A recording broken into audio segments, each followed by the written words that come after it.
कक्षा 11 के सभी छात्र एवं छात्राएं ध्यान दें।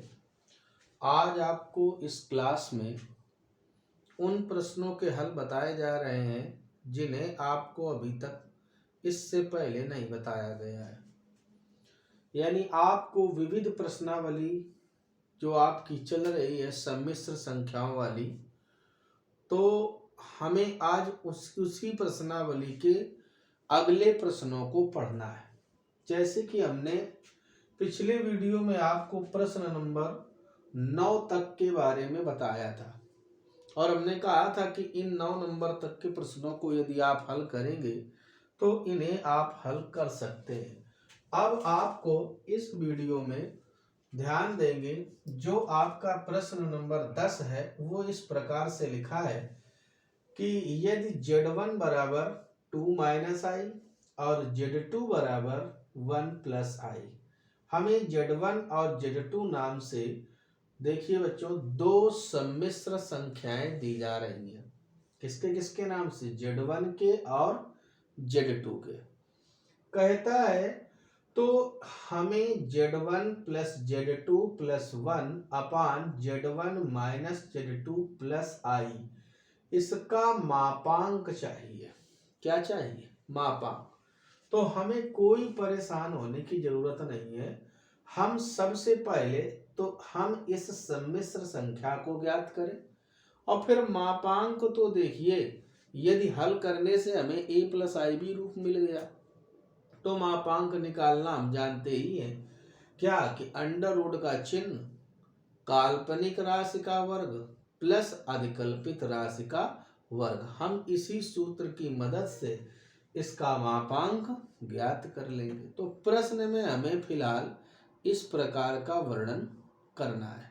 तो अब हम ये ध्यान दें नई लाइन से, इसलिए Z1 plus Z2 plus 1 whole upon Z1 minus Z2 plus I बराबर। तो ध्यान दीजिए, Z1 की वैल्यू क्या है? 2 माइनस आई। Z2 की वैल्यू 1 प्लस आई प्लस 1 होल अपान Z1 की वैल्यू यानी 2 माइनस आई माइनस Z2 यानी उसको घटाएंगे तो माइनस 1 माइनस आई और प्लस में लगा है आई, तो हमने ऐसे रख दिया। बस हमें इसी को पहले सरल करना है। तो हम ये देखते हैं कुछ चीजें तो आपस में कट ही जाएंगी। यानी अब यहाँ से मिलने वाला क्या है? हम तो ये देख रहे हैं कि आई से आई कैंसिल है, ऊपर केवल मिलेगा प्लस का 4। क्या मिलने वाला है?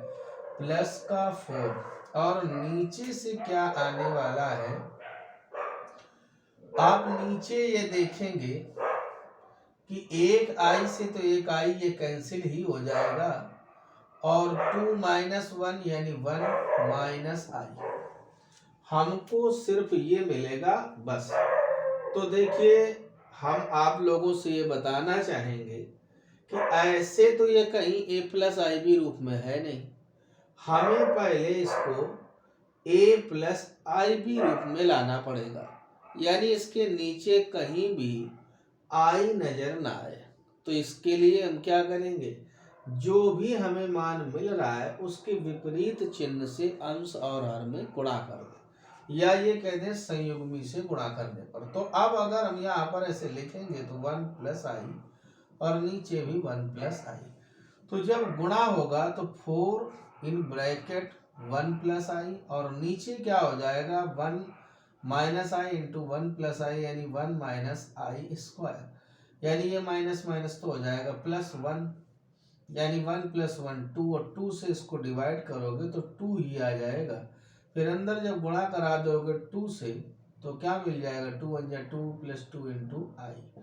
हमको ये तो मिला इसका हल कि आखिरकार अगर हम Z1 plus Z2 plus 1 upon Z1 minus Z2 plus आई को हल करते हैं तो हमें ये मिलता। अब हमें यदि इसका मापांक चाहिए हो, यानी माड का मतलब ही मापांक है, तो बहुत आसान है। तो हम नई लाइन से लिख लेंगे, इसलिए माड ऑफ 2 प्लस 2i, या हम ऐसे भी रख दें कि इसलिए mod of Z1 plus Z2 plus 1 upon Z1 minus Z2 plus I is equal to, अब यहाँ पर यही तो समझिए, क्योंकि इसका जो हल आया है वो हमें यही तो मिल रहा है, और इसको हल करने का तरीका बहुत आसान है। अंडर रूट वास्तविक राशि का जो गुणांक है या मान है उसका वर्ग प्लस काल्पनिक का, तो 2 का स्क्वायर 4 प्लस 4 यानी 8, और इस 8 से क्या आने वाला है 2 अंडर रूट 2। तो देखिए बच्चों, हमें अपना हल प्राप्त हो चुका है, यानी इसका जो हमें मापांक चाहिए था वो हमें आंसर मिल चुका है। कितना है 2 अंडर रूट 2। तो चलिए ये प्रश्न तो पूरा हो गया। अब हम आपको प्रश्न नंबर 11 के बारे में बताते हैं। जैसा कि आप बोर्ड में प्रश्न को लिखा हुआ देख रहे हैं, तो हम आपसे ये कह दें कि यदि a प्लस आई बी का मान इतना है तो कहता है वो सिद्ध करो। और अब हम आपको बता दें, ऐसे प्रश्न तो आप वैसे भी पहले भी हल कर चुके हैं।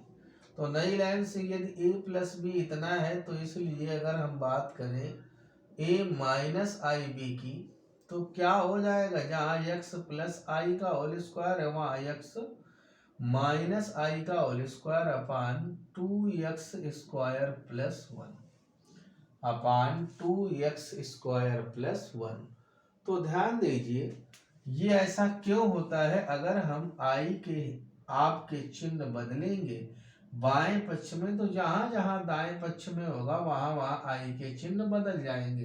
तो हर में तो था नहीं, अंश में था, तो आई के स्थान पर क्या रख दिया माइनस आई, क्योंकि हमने बाएं पक्ष में भी रखा। अब ज्यादा हो तो आप पहली शर्त को 1 नंबर और इसको डाल दें 2 नंबर, और हमें लाना है ए स्क्वायर प्लस बी स्क्वायर। तो हमें बहुत ज्यादा नहीं सोचना है, बहुत हमें आसानी से दिख रहा है कि यदि हम समीकरण 1 और 2 का आपस में क्या कर दें गुणा, तो देखिए बच्चों जैसे ही गुणा होगा तो LHS का LHS से और RHS का RHS से, तो यहाँ चाहे ऐसा लिख भी दो कि समीकरण नंबर 1 तथा 2 का आपस में क्या करने पर, का गुणा करने पर, तो जैसे ही कराएंगे तो हम तो ये देख पा रहे हैं कि बायां पक्ष तो हमें बिल्कुल आया हुआ ही दिख रहा है, क्योंकि जैसे ही एक लाइन करेंगे बस वो आ जाएगा। और उधर भी देखते हैं, जब इनका गुणा ही हम करा रहे हैं तो इसका यदि हम हल देखते x प्लस आई का, तो x स्क्वायर प्लस आई स्क्वायर प्लस 2ix या 2xi कुछ भी कह सकते हो, और नीचे तो वही मिलता 2x स्क्वायर प्लस 1। फिर ध्यान दें उसके बाद उधर क्या मिलने वाला है, उधर तो हम ये देख रहे हैं कि हमें मिलेगा क्या, या अभी हम ये कह दें, आप प्रसार भी ना कराएं, उसको ऐसे रख दो x प्लस आई का होल स्क्वायर ऐसे। अब देखिए इसमें गुणा कितने का होना है, x माइनस आई के होल स्क्वायर से, और अपान में 2x स्क्वायर प्लस 1। तो ध्यान दें जैसे ही गुणा होगा तो बाएं पक्ष में भी a plus B into A minus B के फार्मूले से a square minus B square, b का मान क्या है आई बी, यानी आई बी का स्क्वायर। इधर भी ध्यान दीजिए, यह है a प्लस बी, ये है a माइनस बी, अगर एक कोष्ठ में a स्क्वायर यानी x square minus i square, और फिर भी दोनों में लगा है होल स्क्वायर, तो हमने लगा दिया। नीचे तो आप देख ही रहे हो कि 2x स्क्वायर प्लस 1 का होल स्क्वायर। अगले ही स्टेप में बात पूरी हो जाती है, a square minus i square B square होने जा रहा था, और आप जानते हो चूंकि आई स्क्वायर की वैल्यू क्या होती है -1, जैसे यहाँ रखेंगे तो ये माइनस माइनस प्लस बराबर x स्क्वायर माइनस माइनस यहाँ भी प्लस के 1 का होल स्क्वायर अपान में, तो वैसे भी आई नहीं है यानी 2x स्क्वायर प्लस 1 का होल स्क्वायर। तो देखिए बच्चों जो हमें प्रूव करना था वो हमें मिल गया, यानी हम यहाँ बड़ी आसानी से लिख सकते हैं कि यह पार्ट भी आपका क्या हो गया, सिद्ध हो गया। तो हमने अब तक जो दोनों प्रश्नों का हल देखा, हम उम्मीद करते हैं कि आपको समझ में आया होगा। पहले वाले में मापांक चाहिए था, तो पहले हमने उसको हल किया, बाद में मापांक। मापांक निकलवाने का बहुत आसान तरीका है, अंडर रूट का चिन्ह यदि कहीं a प्लस आई बी के रूप में दिया है तो, और अंडर तो उसका मापांक यानी अंडर रूट का चिन्ह, और फिर अंदर उसके वास्तविक राशि का वर्ग प्लस काल्पनिक राशि के जो गुणांक की वैल्यू है यानी आई के गुणांक की उसका वर्ग। ये यहाँ पर किया भी गया है, यानी ये 2 वास्तविक है और 2i में i का गुणांक 2 अधिकल्पित मान था उसका वर्ग कर दिया और आपकी वैल्यू मिल गई। चलिए अच्छा, अब हम अपने 12वें प्रश्न की ओर चलते हैं। मालूम है यहाँ से आपको ये आपसे पूछा जा रहा है कि यदि Z1 की वैल्यू इतनी है, Z2 की वैल्यू इतनी है, तो कहता है रियल नंबर उसकी याद करो Z1 Z2 अपान Z1 बार की। तो अब हम नई लाइन से ऐसा लिखते हैं, फर्स्ट नंबर को ही हल करने का प्रयास करते हैं। तो चूंकि Z1 Z2 अपान Z1 बार, पहले इसी को हल करते हैं। Z1 की वैल्यू क्या है 2 माइनस आई, Z2 की वैल्यू क्या है -2 प्लस आई अपान Z1 बार से क्या होगा, बार का मतलब होता है वही कि आई के चिन्हों का बदलना, यानी कि अगर Z1 इक्वल टू क्या है 2 माइनस आई, तो Z1 बार इक्वल टू क्या हो जाएगा 2, और ये वाला माइनस किस में बदल जाएगा प्लस में। क्यों बदल जाएगा हम आपको बता दें, ध्यान रखना ये एक फार्मूला है। यदि यक्स हम कह दें बराबर क्या हो a प्लस आई बी, तो यक्स बार बराबर a माइनस आई, यानी चिन्ह आई के बदल जाते हैं। तो बस उसी फार्मूले का यहाँ पर प्रयोग। तो Z1 बार, तो जो Z1 में अधिकल्पित राशि का गुणांक था यानी आई का केवल और केवल वही बदलेगा, तो हमने उसको बदल दिया। फिर थोड़ा सा इसको कैलकुलेट करा दीजिए, तो क्या होगा 2 माइनस आई और ये है -2 प्लस आई। हम कहते हैं इससे माइनस कामन ही ले ले, तो जैसे ही माइनस कामन लेंगे तो ये बन जाएगा 2 माइनस आई का होल स्क्वायर, यानी कि फिर जब ये होल स्क्वायर तो a स्क्वायर यानी 2 का वर्ग 4 प्लस b स्क्वायर यानी आई का स्क्वायर, और जब ये 2 माइनस आई का होगा तो क्या बनेगा a square plus b square -2ab यानी -2 इंटू 2 इंटू आई। तो हमें इस प्रकार से अपनी वैल्यू प्राप्त हुई, यानी a square plus b square -2ab। फिर ध्यान दें यहाँ से क्या मिलने वाला है, यहाँ से आने वाला है 2 प्लस आई, कितना, थोड़ा सा और आप इसको सरल कराएं तो क्या मिलेगा माइनस यहाँ से 4 और ये आई स्क्वायर का मान -1 -2 2 जा 4 यानी कि माइनस का 4 आई होल अपान 2 प्लस आई। हमने अभी आपसे कहा था कि हमें चाहिए उसका रियल नंबर, लेकिन पहले हम इसे हल करके उस रूप में तो लाएं। तो ये यहाँ से 4 में 1 गए 3 ऋण 4 आई, अब इसके ऋण के अंदर से गुणा, तो ऋण का 3 और धन के हो गए 4 के 4 आई, बटे में जैसे 2 प्लस आई है इसमें फिर से मल्टीप्लाई कर दो 2 माइनस आई का। तो जैसे ही इसका आप गुणा कराएंगे तो ऊपर तो ध्यान दीजिए ऊपर का तो मान बदलेगा ही और नीचे के मान में भी परिवर्तन होगा। तो ध्यान दीजिए पहले हम कहते हैं 2 का ही मल्टीप्लाई कराओ, तो क्या आने वाला है 2 के मल्टीप्लाई से माइनस या -3 का ऐसे कराओ तो -3 2 जा 6 माइनस माइनस प्लस 3i और ये प्लस 4i का 2 से तो प्लस 4 2 जा 8i -4i square whole upon यहाँ से a plus B a minus B a square minus B square यानी 2 दूनी 4 और ऋण 1, और ऋण तो था लेकिन ऋण ऋण क्या हो जाएगा धन का, यानी 4 माइनस आई स्क्वायर, कुल मिला के 5 ही आना है। तो चलिए पहले ऊपर देख लेते हैं, तो -6 और फिर वो ध्यान दीजिए माइनस का जो 4 दिख रहा है वो प्लस का 4 हो जाएगा और plus 11i whole upon 4 minus minus plus 1 यानी 5। तो -2/5 प्लस 11/5 इंटू आई।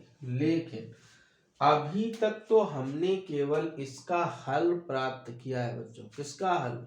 यानी Z1 Z2 अपान Z1 बार का। और हमें चाहिए क्या, इस पर विचार करो। हमें तो रियल नंबर चाहिए, यानी रियल वैल्यू चाहिए। तो नई लाइन से इसलिए real value of Z1 Z2 upon Z1 bar is equal to, सिर्फ आपको क्या मिलेगा, -2/5। क्यों? क्योंकि ये 11/5 आई तो ये अधिकल्पित राशि, और हमें राशि कैसी देनी है, हमें तो वास्तविक देनी है। कैसी देनी है? वास्तविक। तो चलिए खैर इसको हम पूरा कर लेंगे। अब देखो, कहोगे सर इसका सेकंड पार्ट नहीं बताया। चलिए हम इतने ही जगह हम बता देते हैं। इसका सेकंड पार्ट, उसमें इमेजिनरी पार्ट चाहिए। कैसा? अधिकल्पित वाला, यानी आई के गुणांक वाला चाहिए। लेकिन पहले हम ये तो हल करें, क्योंकि 1/Z1 और Z1 बार का हल क्या आएगा। तो 1/Z1 की वैल्यू क्या है, 2 - आई, और Z1 बार करोगे तो 2 + आई। हम कहते हैं इसको सॉल्व करोगे तो 2 × 2 = 4 -i², यानी यहाँ तो आया सिर्फ 1/5। अब 1/5 है, यहाँ तो आई कुछ है भी नहीं, तो ये तो 0 × आई समझ लीजिए। तो फिर हमें क्या मिलने वाला है, आप समझ सकते हो। हमें चाहिए क्या, इमेजिनरी नंबर चाहिए, और वो भी किसका, 1/Z1 बार का। तो मालूम है फिर क्या आएगा, यहाँ तो कोई अधिकल्पित मान है ही नहीं, यानी इसका मतलब वो क्या होगा, 0। तो हमने इस तरह से अपने इन प्रश्न नंबरों को हल किया, और हम उम्मीद करते हैं कि आप लोग इन्हें जरूर समझ सकेंगे। खास तौर से इन जगहों पर विशेष ध्यान दीजिएगा, जैसे अब तक इसका हल हमें मिला है, और अब हमसे पूछता है रियल नंबर, तो हमारा मतलब केवल वास्तविक संख्या से है, अधिकल्पित से कोई लेना देना नहीं है। जैसे इसमें देखिए, इसमें भले ही वास्तविक मान है, लेकिन पूछता इमेजिनरी यानी काल्पनिक है, तो उसकी यहाँ पर कोई वैल्यू नहीं है। तो हमने इस प्रकार से अपने इस प्रश्न को, यानी इन प्रश्नों को हल किया, और आप लोग भी इन प्रश्नों को इसी प्रकार से हल करिएगा। और भी आगे यदि हो सके तो आगे आने वाले प्रश्नों को भी हल करिएगा, जिससे कि आपको गणित को समझने में कोई असुविधा ना हो। चलिए तब तक आप लोग इन्हें तैयार करें, इसके बाद फिर हम आपको अगला वीडियो भेजेंगे। धन्यवाद।